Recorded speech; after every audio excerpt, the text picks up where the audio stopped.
आपल्या अरुणाचल, मेघालय, त्रिपुरा भागातल्या अनेक मुली काही आदिवासी समाजातल्या आहेत. त्या प्रशिक्षण घेऊन इंडिगोमध्ये, एअर इंडियामध्ये एअर होस्टेस म्हणून काम करतात. Low aim is crime. त्यामुळे येणाऱ्या काळामध्ये आपल्या मुलामुलींना उत्तम शिक्षण आणि उत्तम कौशल्य हे कसं मिळेल याकरता विविध योजना करण्याची आवश्यकता आहे. सरसकट शाळा, कॉलेज आणि आश्रमशाळा आमदारांना आणि आमदारांच्या बरोबरच्या लोकांना वाटणं हा धंदा करू नका. मी पण वाटल्या माझ्या काळामध्ये पालकमंत्री असताना.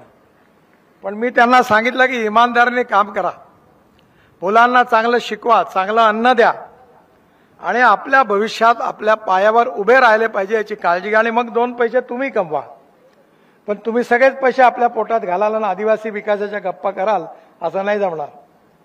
तुम्ही चांगलं कामही केलं पाहिजे, मुलांनाही शिकवलं पाहिजे आणि त्यांना उत्तम नागरिक पण बनवलं पाहिजे.